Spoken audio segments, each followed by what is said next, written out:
Rich millionaire husband left dinner with his pregnant wife for Mistress. She caught him in the act. A lavish dinner, a clink of wine glasses, and a glowing chandelier overhead. Jessica Harrington believed her marriage was sealed in the graceful folds of that perfect evening.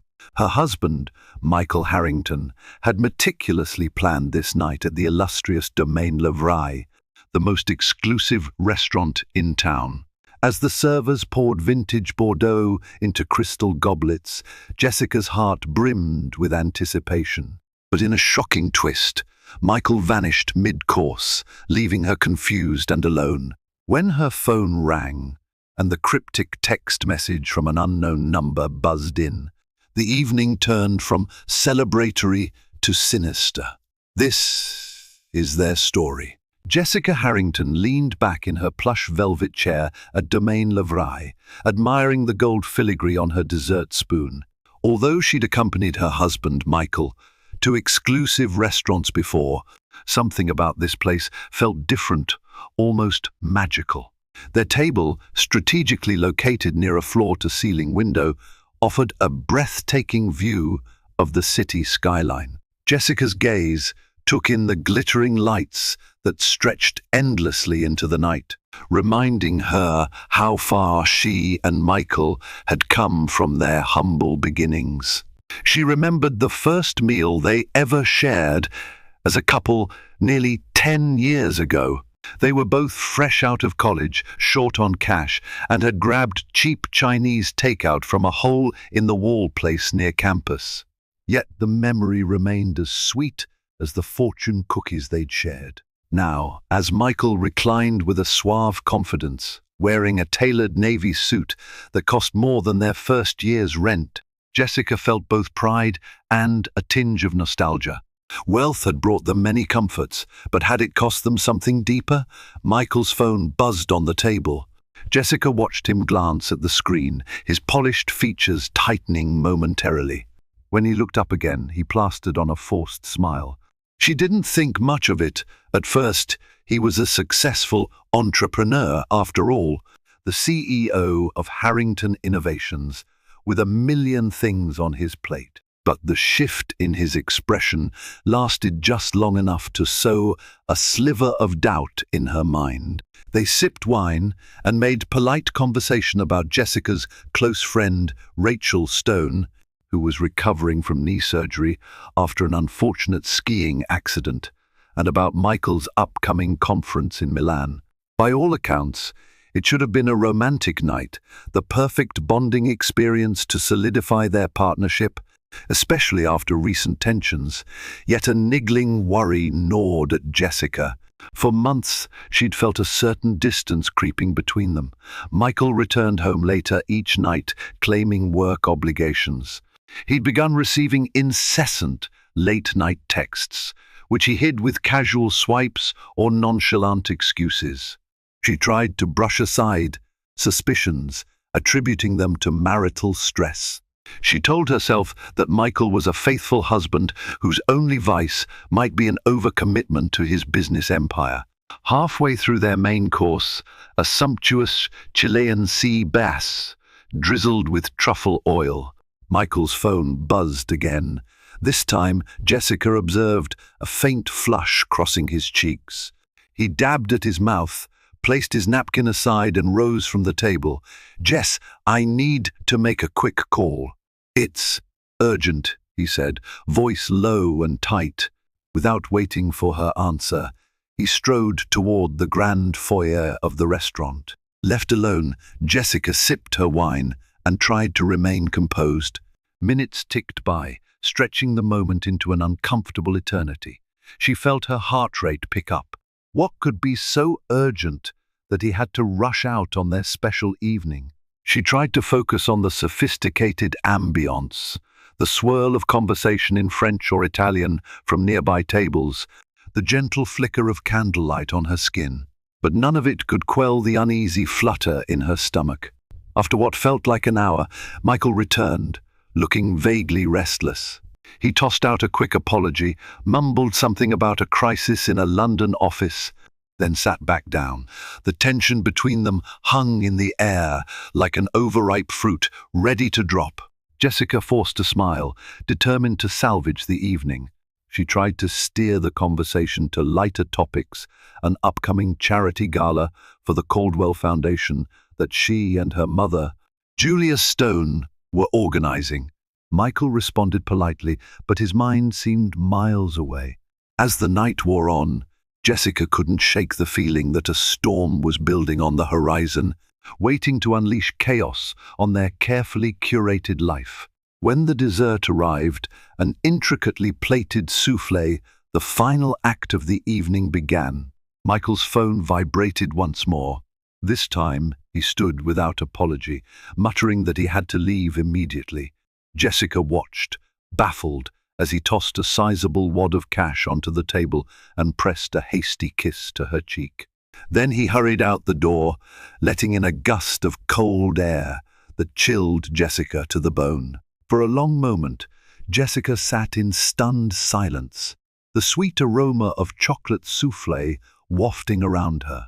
She looked at the empty seat across the table and the untouched dessert that was meant to cap their memorable evening. The hush of confusion set in, her heart banging against her ribcage.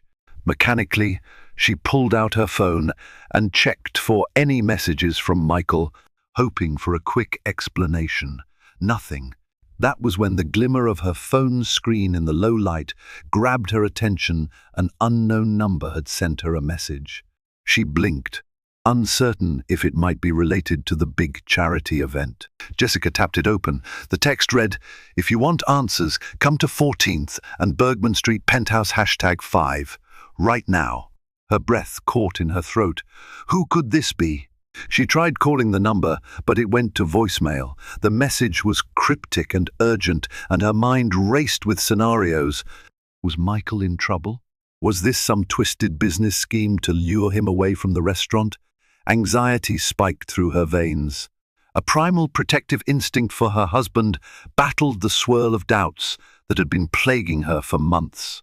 As she stepped out of the restaurant, the crisp night air slapped her cheeks. She handed the valet her ticket, and within moments, her pearl-white Bentley pulled around. She slid into the driver's seat, heart still galloping. The thought of going home and waiting for Michael felt unbearable. She needed to know if this text was legitimate, if it had anything to do with the emergency that made him leave so abruptly. She quickly typed a message to Rachel Stone, her closest friend, explaining she was following a lead about Michael and wasn't sure when she'd be back. Rachel, though still recovering from surgery, responded almost immediately, "Be careful, Jess. Let me know the minute you find anything out." With that, Jessica steered her Bentley out of Domaine Levrai's valet circle and onto the busy streets. The route to Bergman Street was congested with night owls and weekend revelers, but she navigated it as calmly as she could, though her hands trembled on the steering wheel. She recalled some of the tense moments over the past few months, Michael's vague excuses, his secretive phone calls, and how he'd grown so distant in their bed at night. Could there be a reason beyond business stress that explained his detachment? Arriving at 14th and Bergman, she parked in front of an upscale condominium tower that soared into the night sky. Despite the building's grand facade of steel and glass, a knot twisted in her stomach. She asked the doorman if there was a penthouse #5 and if her husband had arrived. The doorman, after checking her ID and verifying that her name was on the occupant's guest list, waved her in. The elevator glided up to the top floor with a soft chime at each level. Jessica's heart hammered so hard she feared it would echo in the quiet lift. She thought about calling Michael, but her pride and a latent fear of hearing something she didn't want to held her back. She needed to see this through alone. At the top floor, the penthouse hallway was hushed and plushly carpeted. The door to #5 was set at the far end of a gleaming corridor lined with modern art. Each step she took felt heavier than the last.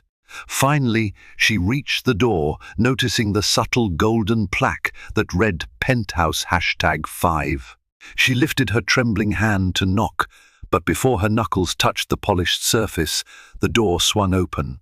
A woman with dark hair, striking green eyes, and a tight-fitting black dress stood in the threshold. Jessica's stomach clenched. The woman eyed her calmly, like she'd been expecting her. "Jessica Harrington?" she asked, her voice low and sultry. Jessica swallowed. "Yes." The woman's red lips curled into a chilling smile. "I'm Veronica Marsh. I believe we have a mutual acquaintance. Come in." Without waiting for a response, she stepped aside to let Jessica pass. Jessica stood at the doorway for a brief second, the weight of her next step pressing upon her conscience. Instinct told her to turn and run, but curiosity and fear shoved her forward. She entered, her chest tight, her mind bracing for the answers she both needed and dreaded to learn. Inside Penthouse #5, Jessica found herself in a vast living area bathed in muted golden light.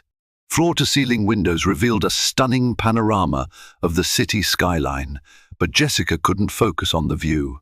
All her attention zeroed in on Veronica Marsh, who crossed the room with a feline grace. A sleek marble table at the center held a silver champagne bucket and 2 flutes.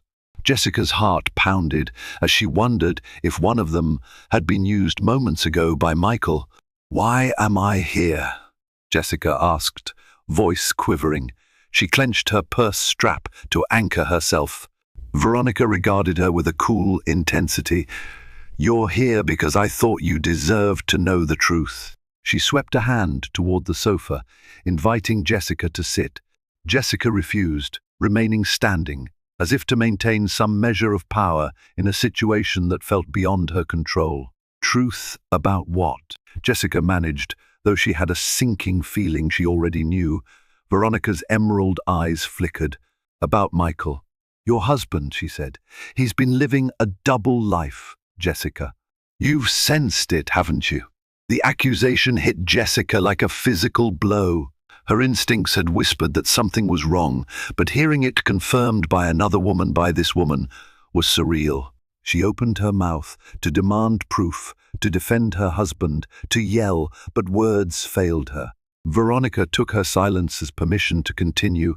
"I've been seeing him for 6 months.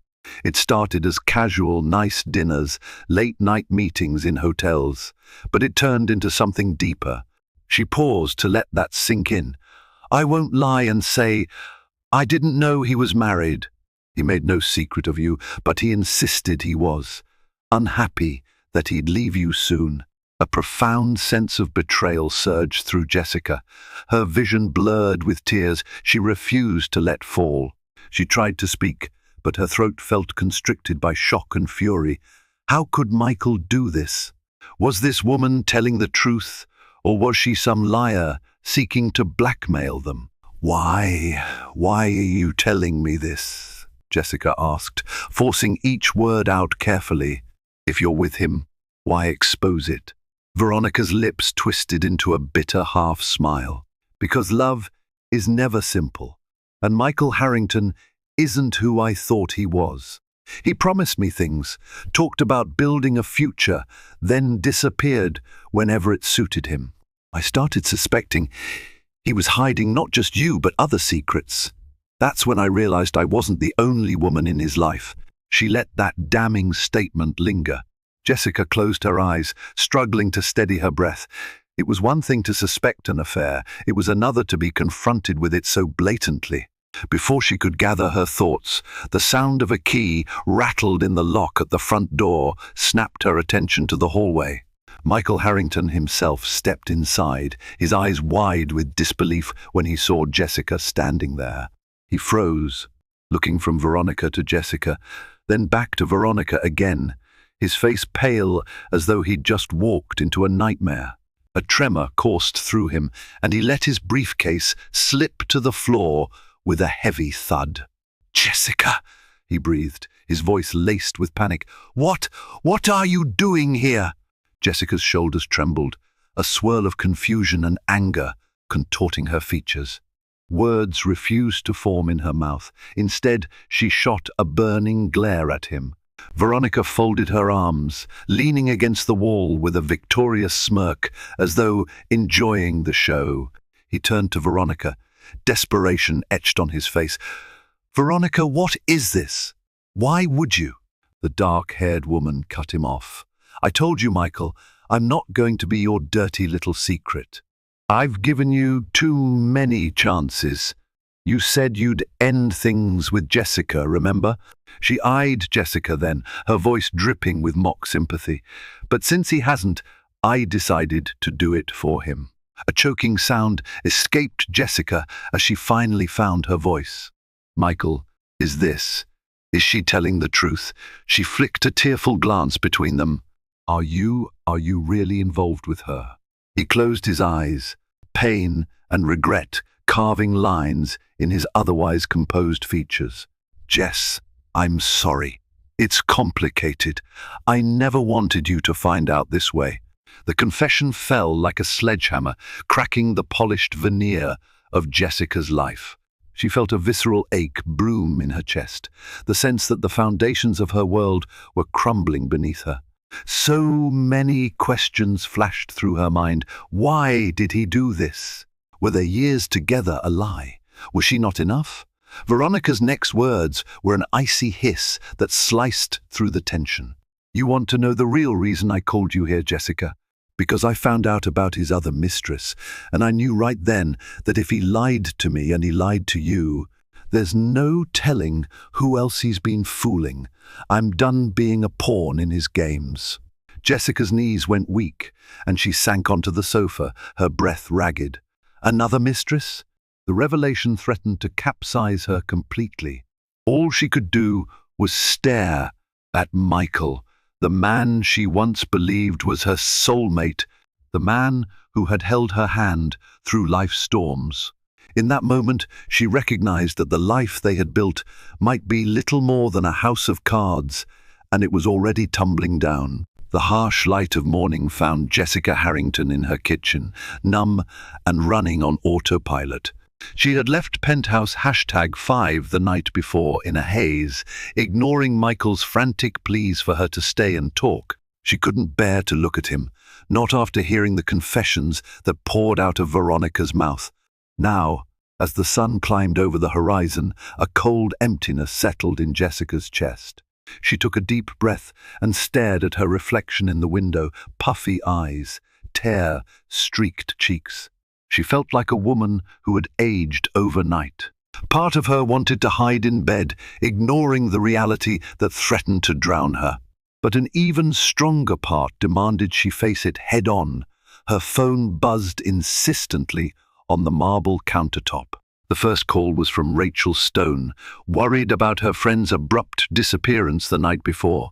Jessica answered with a trembling voice, promising to explain everything soon. Next came a call from a name that made Jessica's heart constrict. Michael. She let it ring, her mind too raw to endure more heartbreak. And so it continued. The phone danced across the counter with notifications, each a reminder that her life was no longer stable. Finally, she swiped to answer one of Michael's calls, desperation fueling her need for answers. His voice came through the line, rough with fatigue. "Jessica? Thank God. I'm sorry about last night. Can we meet somewhere and talk?" She closed her eyes, the memory of Veronica's revelations pounding in her mind. "Is it true?" she whispered. "Everything?" A pause, a ragged exhale. "I'll explain everything, but can we do it in person, please? I need to see you." The pain was too fresh, too pungent. "I can't handle looking at you right now," she admitted, her voice cracking. "But I do want answers." They decided on a neutral location, a quiet corner table at the Glass Garden Cafe, a place Jessica loved for its airy decor and tranquil fountain. By the time she arrived, a grim-faced Michael was already seated, stirring his coffee endlessly. Jessica slid into the seat opposite him, her posture rigid. She could barely meet his gaze. He looked terrible, circles beneath his eyes, hair disheveled. Perhaps he'd slept as little as she had. For the first few seconds, they sat in a painful silence, each swallowing words that refused to come out. Michael finally broke the stalemate. "I know you must hate me," he said, voice trembling. "I'll do anything to fix this, Jess. Just, please let me explain." Jessica wrapped her hands around the warm mug of tea the waitress had just placed in front of her. She'd once taken comfort from Michael's presence, a sense of security in their partnership. Now she felt only tension. "Start talking," she said in a clipped tone. "And don't lie." He nodded, swallowing. "I met Veronica at a business party last year. She was different, exciting. We started talking, and one thing led to another. It was just meant to be an affair, physical, no emotions involved, but I got pulled in deeper. I don't have a good excuse. I was feeling off in our marriage, like you were drifting away from me. I wanted someone who looked at me like I was still remarkable." Jessica's jaw tightened, tears burning at the corners of her eyes. "So you blame me for your infidelity?" she managed in a sharp whisper. Michael shook his head fervently. "No, that's not what I'm saying. It's not your fault. I'm only explaining what was in my head at the time. I know it's selfish and wrong." Her gaze flicked to the passing pedestrians outside, who walked by obliviously, each living their own lives. "She said you have another mistress," Jessica said, her words feeling heavy. "Is that true?" His face paled, and she saw guilt etched into his features. I didn't mean for it to happen. It started way before Veronica. It's complicated. Jessica's world spun. Another affair before Veronica?" She pressed her fingertips to her temple, a headache building behind her eyes. The betrayal was deeper than she'd imagined, a labyrinth of hidden sins. "Who is she?" Her tone was empty, hollow. Michael looked down, the swirling coffee in his cup reflecting the turmoil in his mind. "Her name is Alyssa. She lives in Chicago. We'd see each other whenever I had business trips there. But that ended a year ago, I swear." Jessica's breath came in shallow bursts. She felt as though a vise was tightening around her lungs. She wanted to scream, or perhaps to run, but she also needed answers, closure, anything to make sense of this chaos. "Why?" she whispered again. "Why do all of this?" He reached across the table, but she snatched her hand away before he could touch it. His fingers curled back, trembling. "I don't know," he admitted, eyes brimming with regret. "I was restless. I chased excitement. I never meant to hurt you like this. You have every right to leave me, Jessica, but I'm asking no. I'm begging, give me a chance to make it right." Jessica stared at him, anger and sorrow warring within her. The man who had once been her biggest ally, her best friend in a cutthroat world, was now a stranger who had shattered her heart. "I don't know if I can," she replied, voice barely audible. "I don't know if I want to." In that raw, excruciating moment, it became starkly clear. The consequences of Michael's betrayal were only just beginning to surface, and the fallout would spread far beyond the two of them. A muffled sob echoed through the lavish dressing room as Jessica Harrington tried, with quivering hands, to pack a weekend bag. She had retreated to the closet suite, adjoining their master bedroom, once a sanctuary of prized designer dresses and shoe collections, to gather her thoughts. Now, every garment she touched seemed infused with memories of a happier marriage, mocking her with their bright colors. Unable to bear the silence of the house, she flicked on the TV in the adjacent bedroom. A news anchor's voice drifted in, announcing stock fluctuations and celebrity breakups. Irrelevant chatter, yet it anchored her to a semblance of normalcy while her life spun out of control. She rummaged for comfortable clothes, scanning the rows of expensive jackets Michael had insisted she buy. Each outfit was a small trophy of their wealth, their polished public persona as the Harringtons' power couple and philanthropic darlings of the city. She wanted to tear them from their hangers, fling them into a bonfire, rage at them for symbolizing a lie. But she knew none of this was the clothes' fault. The anger she felt belonged to Michael's deceit. A light knock on the door startled her. She froze, her breath catching. Maybe Michael had returned early from the office, still desperate to talk. The last thing she wanted was another confrontation right now. She squared her shoulders, prepared to slam the door in his face if it was him. Instead, the door opened to reveal Tracy Caldwell, a dear family friend, and one of the main benefactors of the charity gala that Jessica was organizing. Tracy's kind, motherly demeanor softened the moment. She had apparently let herself in with the spare key.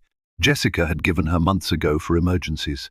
Seeing Jessica's tear-stained cheeks, Tracy rushed forward, enveloping her in a supportive hug.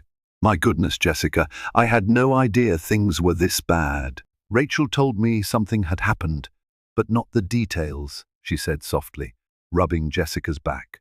Jessica burrowed into the warmth of Tracy's embrace, tears escaping her eyes anew. I don't even know where to start," she managed between shaky breaths. Tracy guided her over to the chaise lounge in the bedroom. They sank down together, Jessica holding one of her half-packed duffel bags in her lap like a shield. She explained, haltingly, about Michael's affairs, plural. Tracy listened quietly, eyes growing wide in shock and anger. It felt somewhat cathartic to lay bare her humiliation and heartbreak to someone who wouldn't judge her. "Oh, Jessica," Tracy murmured, patting her hand. "That man has put you through hell. Have you considered your next steps?" "I don't know," Jessica admitted. "Part of me wants to file for divorce immediately. Another part wants to confront him again, to make him tell me everything. Then there's this tiny, irrational part that—" She paused, biting her lip. "That still loves him." Tracy nodded sympathetically. "Love doesn't vanish overnight, dear. But trust is shattered. You need time to process this. And please, don't blame yourself or let him manipulate you. His mistakes are his own." Jessica gazed at the floor, as though searching for answers in the swirls of the Persian rug. "I might stay at Rachel's place for a while, or maybe get a hotel. I can't be here with Michael. But I also can't just run away from my own house, can I?" Tracy squeezed her hand. "You do what you need to heal. If that means leaving this space of shared memories, so be it. And if there's any way I can help arranging a private stay somewhere, even putting you up in my guest house, I will." Moved by the offer, Jessica felt tears sting her eyes again. The swirl of confusion, pain, and residual love for Michael battled within her chest, making each decision feel monumental. She thanked Tracy and promised to keep in touch. The older woman left soon after, instructing Jessica to rest and reminding her that she wasn't alone. Alone again, Jessica resumed packing, more resolute this time. She grabbed essentials, clothes, toiletries, her laptop, and zipped up her bag.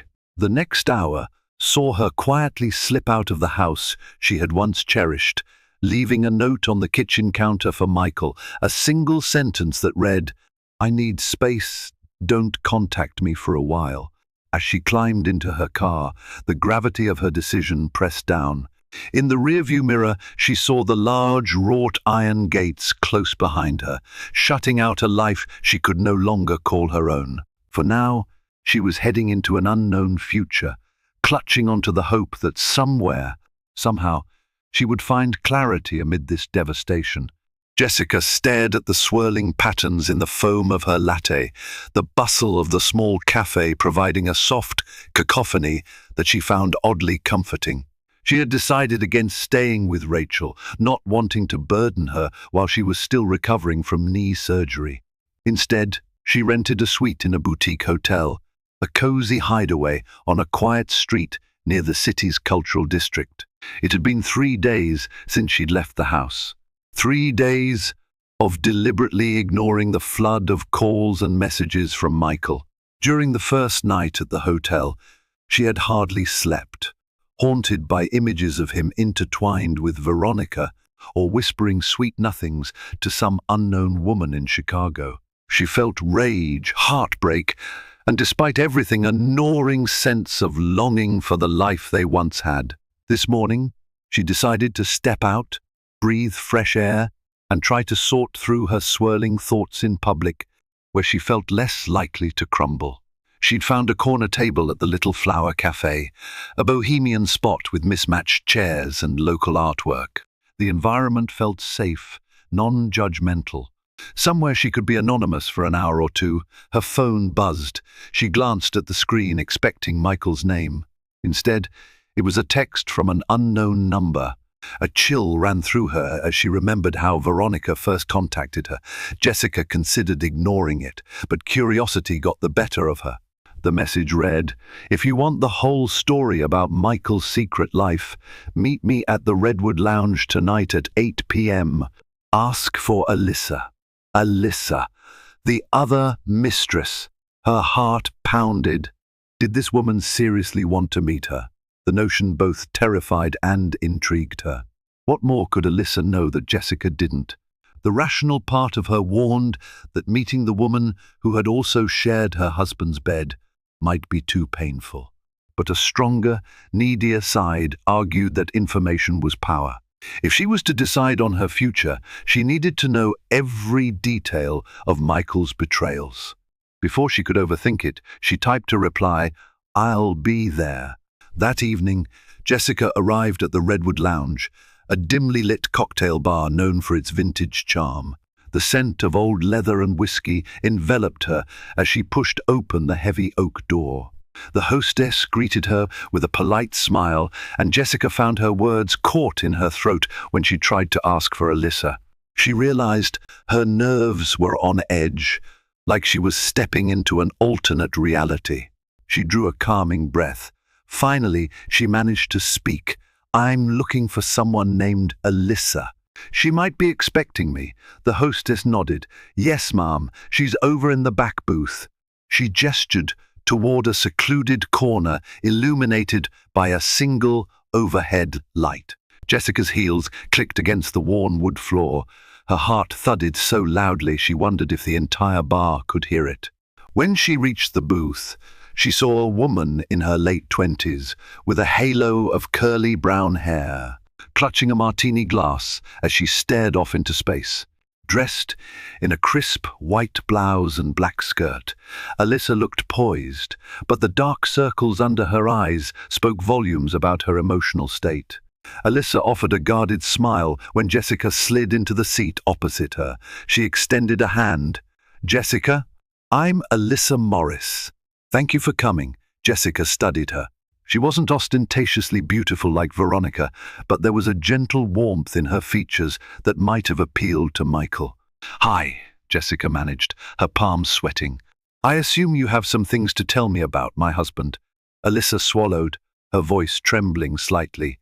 "Yes, It ended a year ago, but your husband was once a big part of my life. He made me promises," he said. She faltered, tears glistening in her eyes. "I didn't realize how many lies he was telling until recently. I read about him in the newspapers, about the business expansions, about you two being the philanthropic power couple. I felt so guilty." Jessica's eyes narrowed. Guilty for what? For letting things go on, as long as they did? For believing him when he said he was leaving you? "I truly thought he was separated at one point. He told me you were only married on paper, that you were living separate lives. Looking back, I feel like such a fool. But at the time, I believed every word." Hearing Alyssa's pained confession, Jessica felt a strange surge of empathy. She recognized the heartbreak in the woman's eyes, akin to her own sense of betrayal. "So why contact me now?" Alyssa glanced around to ensure no one was listening, because a few months ago he reached out to me again, tried to rekindle things. He said, "Your marriage was on the rocks, that it was only a matter of time before you two divorced." He was persistent, but I refused. I'd moved on, or at least I thought I had. Jessica's heart sank. "He was cheating on me," with Veronica, while trying to restart things with you, she whispered, the magnitude of Michael's betrayals deepening. She felt physically ill. Alyssa nodded, a tear slipping down her cheek. Yes, I told him no, but he said he'd call me, text me, send me gifts. I thought you should know that this pattern of his is ongoing. He's not just stepping out with one woman, but multiple. I've reason to believe there might be more we don't know about. The realization stabbed at Jessica's chest. All her illusions about her marriage shattered even more, if that was possible. She wrapped her arms around herself, feeling vulnerable. Yet she was grateful for Alyssa's honesty. It was better to know the full extent of Michael's deception than live in the dark. Alyssa downed the rest of her martini and set the glass aside. I'm so sorry for your pain, Jessica. I really am. I never intended to hurt you. If you need any proof, screenshots of messages, anything, I can provide them. I just want closure. Jessica closed her eyes briefly, inhaling the smoky air of the lounge. Part of her wanted to run out the door and never look back. Another part wanted to gather everything Alyssa could give her to confront Michael with undeniable evidence, so he could never talk his way out of this. She opened her eyes, meeting Alyssa's gaze. Yes, please, anything you have. I thank you for meeting me. In that dimly lit booth, two women whose lives had been upended by the same man found a fragile bond. And for Jessica, the last remnants of her trust in Michael Harrington dissolved, replaced by cold resolve to hold him accountable. The next morning, Jessica awakened feeling strangely clear-headed. The Redwood Lounge meeting with Alyssa had been jarring, yet it fortified her resolve. She had to confront Michael properly, armed with the knowledge and evidence she now possessed. She spent the early hours poring over the screenshots Alyssa had sent her, text after text of Michael's insistent pleas for Alyssa to meet him, peppered with empty promises. Jessica felt nauseated reading them, but also oddly empowered. This was proof. She wasn't imagining things or letting jealousy cloud her judgment. The husband she thought she knew was indeed carrying on multiple affairs. Just after 9, as sunlight spilled into her hotel suite, Jessica felt her phone vibrate. Another call from Michael, his name flashing like a torment.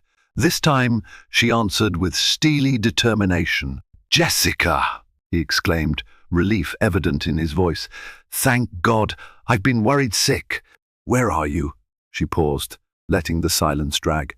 "Somewhere you can't lie to me," she said at last. "I know about your attempt to reconnect with Alyssa. She contacted me." "I've seen the messages, Michael." He started to speak, but she cut him off. "Let's meet at the Caldwell Foundation's office downtown. It's a public place, but we can have some privacy to talk. I'm done hiding. I'm done with secrets. You want a chance to fix this? Show up and be honest." Her voice shook with anger. She ended the call before he could respond. They agreed to meet at noon. Jessica dressed in a tailored black suit, the kind she wore for professional engagements, an armor of sorts.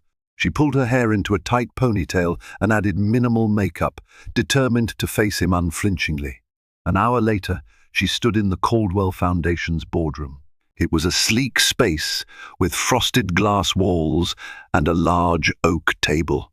The hum of office chatter buzzed outside, a constant reminder that she was in a professional environment, not at home where emotional outbursts could run wild. She chose this venue precisely to maintain composure. Michael entered, looking more disheveled than ever, tie askew, dark stubble on his chin, eyes rimmed with exhaustion. He hesitated by the door, uncertain. Seeing him again stirred conflicting emotions in Jessica's chest, heartbreak, anger, and the faint echo of love. "You look good," he said awkwardly, stepping forward. "Jessica, I'm so sorry. Where do we even start?" She gestured for him to sit at the table's far end, ensuring a physical distance between them. She laid the printed screenshots in front of her, tapping them pointedly. "Here's where we start. You told me you ended things with Alyssa over a year ago. But you tried to restart that affair while you were still seeing Veronica. How many more are there, Michael? How many women have you lied to me about? He sank into the chair, raking a hand through his hair. Just those two, he said, eyes downcast. I know I sound ridiculous now, but I swear there's no one else. She studied him, her anger simmering. Why can't I believe you? She asked, more to herself than to him. You've woven such a dense web of lies. Even if you swear it on your life, I have no reason to trust you. Michael nodded, tears welling up. I understand. I know trust is broken. But Jess, these affairs weren't about love. They were about my own insecurities. Our life, our success, it felt like we were drifting. I needed validation, excitement. I made stupid, selfish choices.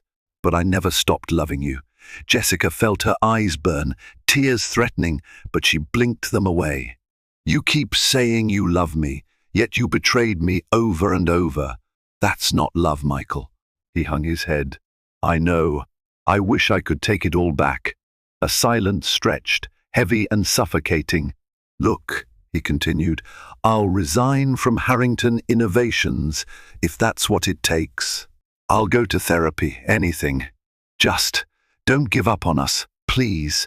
Jessica let out a trembling breath. The ring on her finger felt like 1,000 pounds, a glaring symbol of vows that now felt meaningless. I'm not making a decision right this moment, she said, her tone measured. But don't think you can waltz back into my life expecting forgiveness.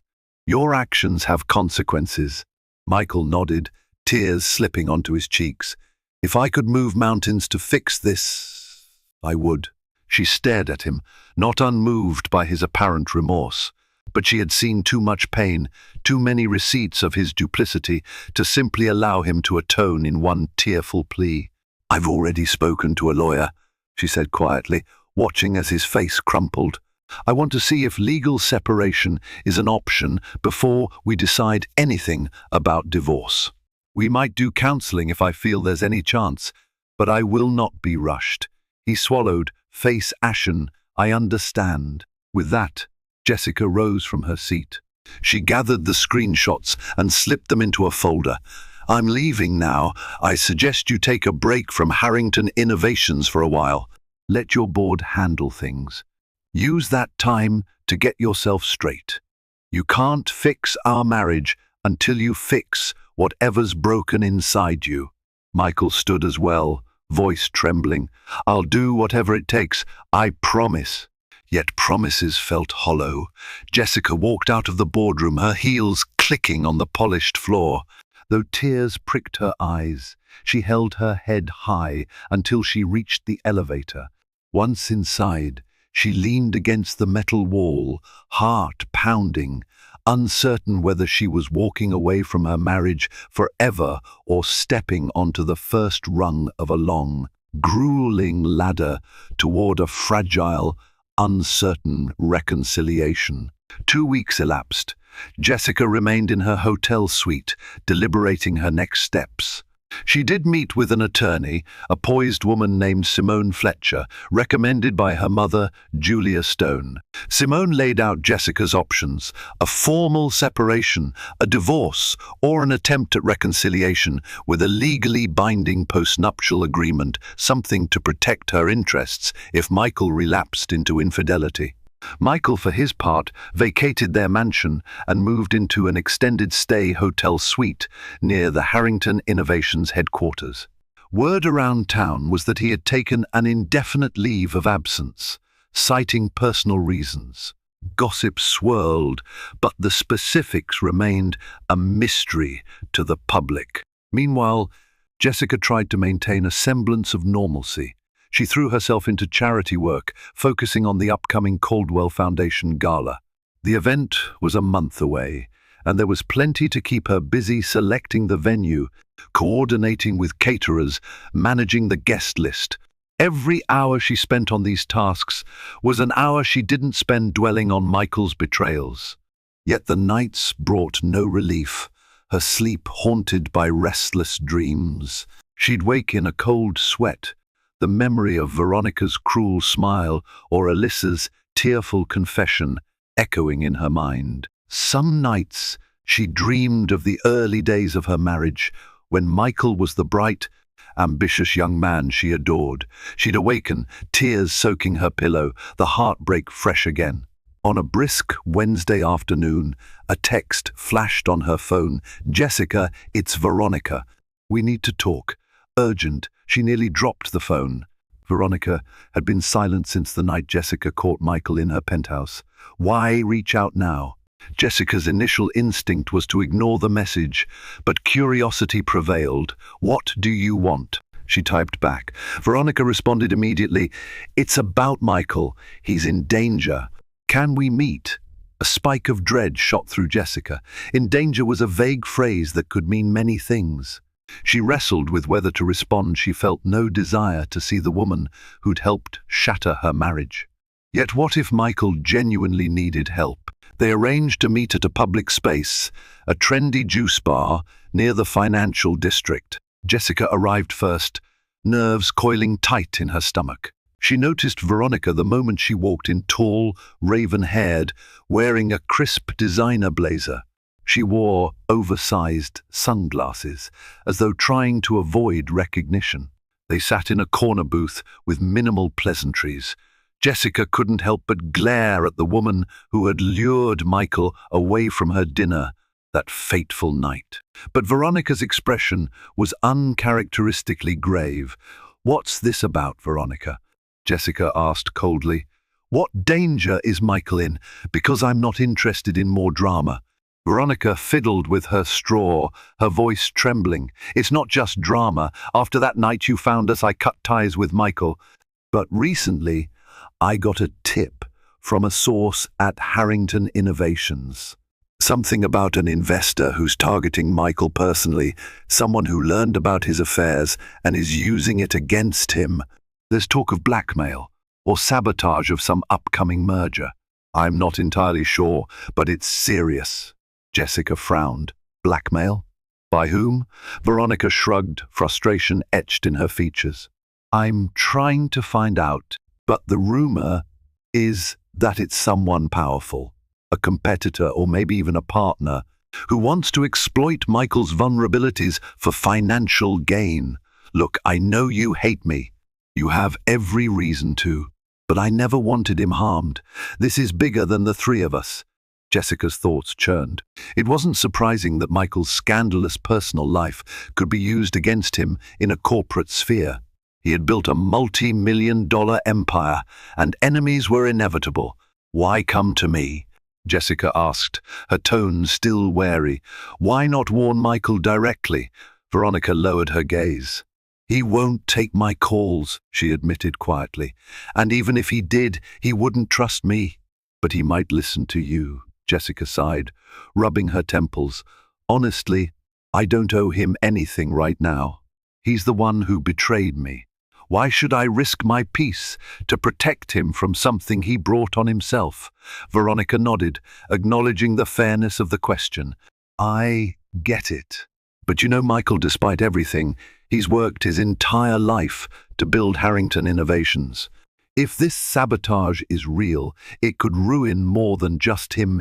Employees, partners, philanthropic programs, everything. And you're still connected to him, even if you end up divorcing.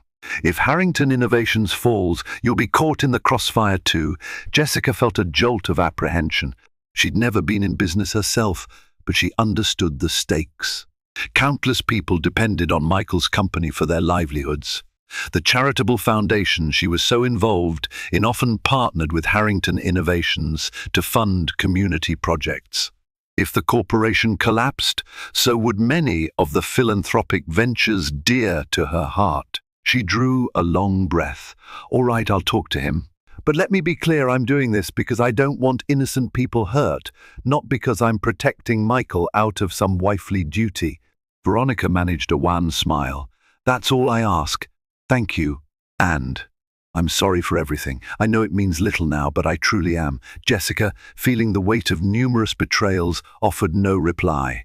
She left the juice bar with her emotions in turmoil, stepping into the crisp afternoon air. Part of her resented being pulled back into Michael's orbit, especially over something so cloak and dagger. But another part recognized the responsibility. She had a role in this, if not for Michael's sake, then for the sake of everyone who stood to lose from his downfall.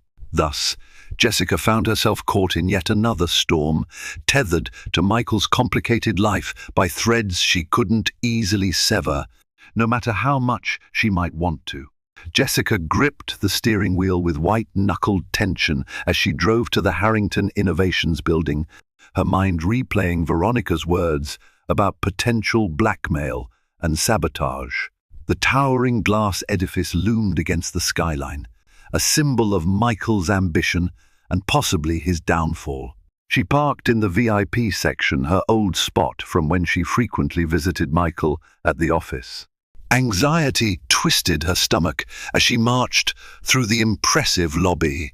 Her heels clicked on the polished marble floor, echoing her determination. The staff recognized her instantly, offering polite nods and sympathetic smiles that hinted they were aware of rumors swirling around the Harrington marriage. She took the elevator to the executive floor. The reception area was sleek, with modern art adorning white walls, a water feature babbling quietly in the corner. The hush of efficient business operations contrasted starkly with Jessica's inner turmoil. Michael was in his private office, temporarily returned from his leave. Upon seeing Jessica walk in, he shot up from behind his glass desk, surprise lighting his tired eyes. "Jessica? I wasn't expecting you." He glanced around, concerned about onlookers. "Is everything okay?" She closed the office door behind her, arms folded. "We need to talk, but first, are you aware someone might be blackmailing you, using your personal indiscretions as leverage?" He blinked, his brow creasing with confusion. "Blackmail? Where is this coming from?" "Veronica reached out to me," Jessica admitted, bracing herself for his reaction. "She claims there's a powerful investor or competitor using your private affairs as a weapon. She seems convinced it's more than idle gossip." Michael's face paled. He slumped into his chair, scrubbing a hand over his mouth. I've heard whispers that the upcoming mergers have hit unexplained snags, but I assumed it was normal corporate rivalry. I've even had a few messages hinting that my personal life could become public knowledge if I don't scrap certain deals. But I thought it was just rumor, empty threats from disgruntled parties. Jessica perched on the edge of a visitor's chair, her posture rigid. "It might not be empty. If people know about your affairs, or worse, if they have proof, they could blow up your reputation. That's enough to kill a merger and tank your stock prices. What's your plan?" He pressed his lips together, fear flickering in his eyes. "I'm not sure. The board is already anxious about the delay in finalizing the Redwood Biotech merger. If these threats have any real teeth, it could collapse everything I've built. I can't let that happen."